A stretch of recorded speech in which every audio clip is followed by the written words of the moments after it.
এবার বাচ্চাদের আইসক্রিম খাওয়ার অনুমতি দিয়েই দাও মায়েরা, প্লিজ প্লিজ প্লিজ।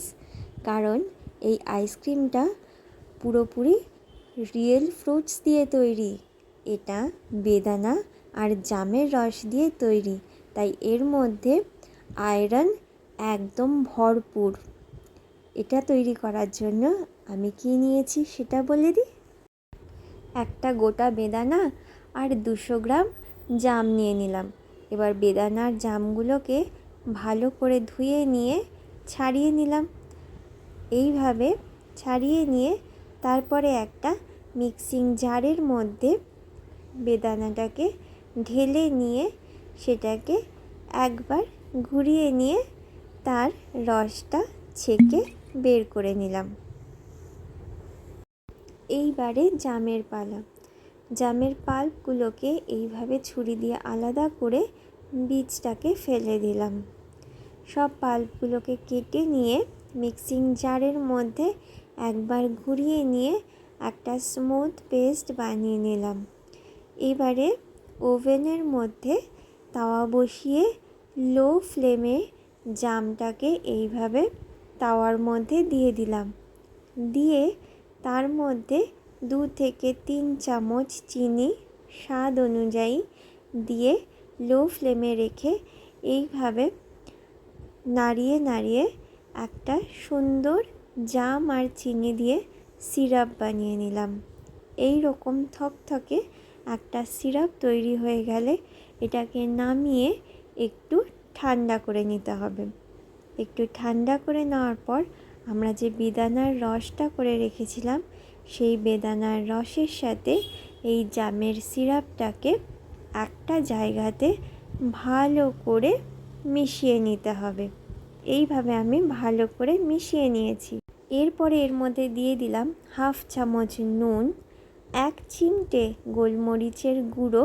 গোলমরিচের গুঁড়োটা স্কিপ করাও যেতে পারে। দিয়ে দিলাম 1 থেকে 1.5 চামচ ভর্তি ভর্তি চাট মশলা।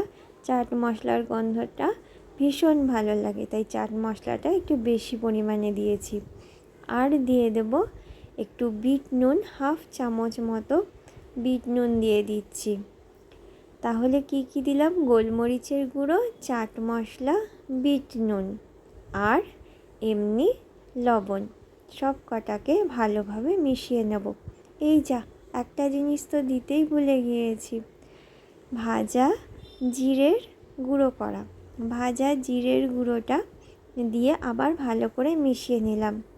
তারপরে যাদের কাছে আইসক্রিমের মোল নেই, কোনো চিন্তা নেই, এই রকম কাপের মধ্যে 2 চামচ দিয়ে বা 2 কাঠি দিয়ে এইভাবে ঢেলে দাও। আর যাদের কাছে মোল আছে আইসক্রিমের, তারা এইভাবে আইসক্রিম মোলের মধ্যে ঢেলে আটকে দিয়ে ভালো করে তারপরে 2 গ্লাসের মধ্যে বসিয়ে ডিপ ফ্রিজে সারা রাতের জন্য ভরে দাও। কালকে সকালে দেখবে যে কত সুন্দর কালাখাট্টা একদম রেডি হয়ে গেছে। এইভাবে আমি 2 গ্লাসের মধ্যে বসিয়ে আর ডিপ ফ্রিজে ভরে দিয়েছিলাম। তারপরে সকালে দেখো আমাদের কালাখাট্টা একদম রেডি। যা ভালো লাগবে খেতে, এটা বড়রাও কিন্তু এর লোভ ছাড়তে পারবে না। দেখেছো তো কত সুন্দর হয়েছে আমাদের কালাখাট্টা, একদম আয়রনে পরিপূর্ণ একটা ভীষণ টেস্টি আইসক্রিম। আর কাপে যেটা ভরে রেখেছিলাম সেটার শেপটা এই রকম এসেছে। এটাও কিন্তু দারুণ হয়েছে দেখতে, তাই না? আমার ভিডিওটা কেমন লাগলো তোমরা নিশ্চয়ই জানিও। ভিডিওটা দেখার জন্য অনেক ধন্যবাদ।